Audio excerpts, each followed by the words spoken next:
Magandang hapon po sa inyong lahat.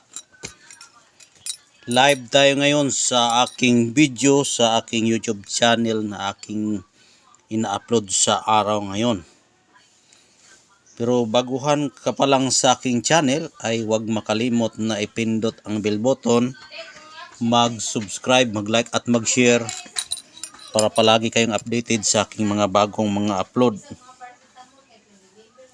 Ang ating pag-uusapan ngayon ay tungkol sa mutya ng kalikasan na napakagandang mutya.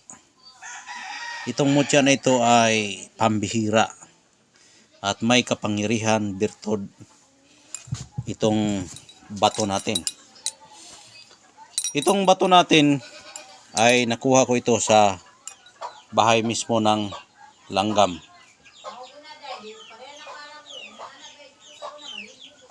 Mutya ito sa langgam. Yan. Mutya sa langgam na hantik pula. Ito.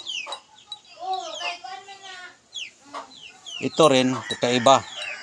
Nakuha ko ito sa puno ng tubo. Ito. Sa puno ito ng tubo na kukuha. Yan. Mutya ito ng tubo. Yan. Ang gamit ng tubo ay pampaswerte po yan sa negosyo. Dahil matamis po siya. Kapag matamis kasi ay pampaswerte yan sa negosyo.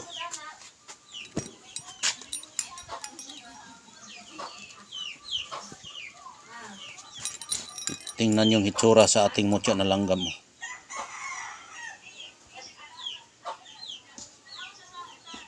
Oh. Ang ganda. Pahiran natin ng langis para makita nyo talaga.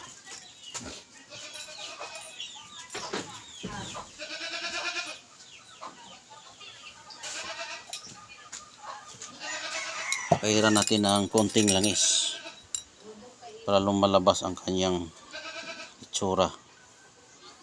Yan. Tapos ito rin langisan natin. Yan. Ayan o. Ang gandang bato. Mutya ito sa tubo. Yung ginagawang sugar cane o refined sugar o raw sugar. Nakuha ko ito sa puno mismo ng tubo. Maraming bisis na ako nakakuha ng mutya ng tubo.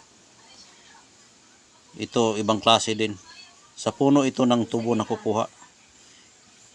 Dito yan siya dumikit sa puno. Ayan. Tingnan nyo yung may ano siya araw na parang sinag ng araw. Oh. Dito din oh. Terus tubo yan. Yung puno ganyan. Ito yung puno ng tubo. Yan ang puno ng tubo. Ito. Diyan siya sumingit ganon. Pag ganon siya sumingit. Ganyan. Nakita ko ito. Yung huminto ako sa tabi ng kalsada. May mga plantasyon kasi dito sa Negros ng tubo. May nakita akong sumingin siya sa puno. At tiningnan ko. Nagtataka ako bakit napakagandang sibol na tumutubo sa gilid niya. Akala ko yung seedling niya na sanga. Kasi mananga yung tubo. Yun pala ay pagkuha ko bato. Ayan, bato siya. Ang ganda talaga siya. Ito rin, sa puno rin ito ng tubo. Itong mutya sa langgam na pula. Sa puno din ito ng tubo. Magkapit-bahay lang sila nito. Yan, nakuha ko rin ito. Hinukay ko ito. Yan.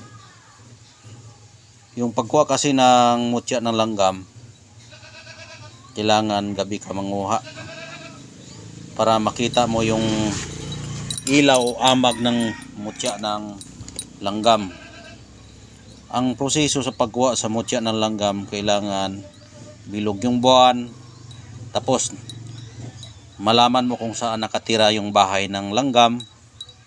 Tingnan mo din yung buwan, kung buo ang buwan, tapos pwede mo nang hukayin yung bahay nila.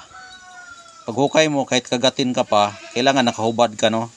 Hubad ka. Tapos kapag kagatin ka, huwag mong patayin yung langgam na kahit isa para ito ay magpapakita sa'yo. Madali lang itong malaman kung magpapakita na dahil habang ikay nagbubugwal sa bara doon sa lupa, naghuhukay ka, may umiilaw dyan, may lumalabas na napakaliwanag na ilaw. Kapag ibigay na talaga ito, magliliwanag ito. Saka mo na kukunin ito, ganyan. Saka mo na kunin. Pero pag makapatay ka ng isang sa kanilang mga kasamaan, hindi mo ito makukuha. Kahit kailan pa, kahit ilang bisis ka pang hindi mo na yan makuha. Ito ring tubo, tsamba lang ito makakuha tayo. Tsambahan lang. Kasi kapag tugahan ka talaga, bigyan ka talaga ng kalikasan o ikaw talaga ang paborito nila na mga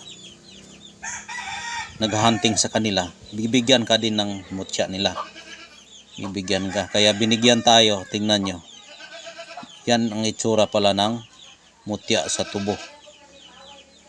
Akala ko yung tubo, iisa lang ang mutya nila. Isa lang ang kanilang hitsura. Okay, so anyo. Dati nakakuha ako ng mutya ng tubo, iba din. May buko siya, pero ito may buko siya pero naputol, nagiging araw siya ng araw. Yan oh. Pero dito yan to dumikit, buhay na buhay. Ito manamis-tamis pa ito kapag kagatin mo ito konti. Kahit bato na ito, may lumalabas na pagkatamis-tamis niya. Bato ito, oh. Yan. Bato yan. Batong bato. Kaya ang gamit po sa ating mutya na itong tubo, ang gamit po niyan ay matamis ka sa tao, matamis ka sa negosyo, mabilis ang iyong kita, matamis ka sa lahat ng tao. Kaya ang tubo ay pwedeng magamit sa lahat ng oras, itong tubo. Dahil yung tubo, yung matapos na yung lutuin yung tubo, ang asukal palagi ang laging ginagamit sa mga restaurant o kahit saan, basta makakain. May tubo, may asukal yan. Kahit nga pagkain natin may asukal yan, lahat may asukal. Kaya ito rin ang langgam, ito, ang paborito din niya kainin, yung matamis, mas lalo na kapag pula, ay manamis-tamis, kaya nakatira ang mutya ng langgam doon sa puno mismo ng tubo. Magkasama sila, magkatabi lang sila. Ito nakikita ko ito araw. Ito nakukuha ko ito gabi. Ang una kong nakita ito. Tapos ito rin ang pangalawa kong nakita. Pagkagabi ko na ito nakuha, ito pang araw ko ito nakukuha. Dahil hindi ko na sadyang nakita dahil nag-ihi ako sa tabi ng kalsada at yan ang nakita ko. Nagdikit siya sa puno ng tubo. Kaya kinuha ko agad siya dahil nga napakaganda. Pag tik-tik ko ganon, ay bato, ay swerte talaga ang nakakakuha nito. Bihira ka lang makakita ng mutya. Kapag hindi ka bigyan, ay hindi mo makukuha yan. Yan ang ating mutya ng kalikasan na galing sa kanila. Yan. Yung mutya na langga, maraming klase. May crystallized, may buo, may solid. Iba-iba ang kulay. May pula, may itim. Tapos yung kanilang mutya, may brown, may pula, may itim, may blue. Kaya meron akong nakakita dyan, malaki, blue siya, pero hindi ko muna yan ipapakita sa inyo. Hindi ko muna ipapakita, baka pag-agawa na naman ninyo. Yan, ito lang muna ang ating ipapakita. Lahat ito pampaswerte ito sa negosyo, lahat ng oras ito'y pampaswerte. Kaya hanggang dito na lang, maraming salamat. God bless po sa inyong lahat. Shout out sa lahat ng aking mga followers. Paki-share din po ang atong mga video. At sa mga baguhan ay maraming salamat sa inyong pag-subscribe sa akin. At malaking utang na loob na ginawa niyo akong followers. Kaya maraming salamat sa lahat ng aking mga silent viewers. solid followers hanggang ngayon ay hindi kayo nag-iwan sa akin. Nananatili kayong nanonood sa akin. Yung mga baguhan natin ay sa hindi pa nakakuha ng mutya, may mga mutya tayo. Magtanong lang kayo, magtawag sa akin. May numero akong iniwan dyan. Kung taga ibang bansa kayo, mayroon akong Facebook account, Glenn Pagasihan. Mag-message kayo sa aking Facebook account, mag-message kayo sa aking number para mag-usap tayo, pag-usapan natin ang ating mutya na ating nakukuha. Hanggang dito na lang. Maraming salamat. God bless po sa inyong lahat. Bye-bye. Ingat po kayo palagi.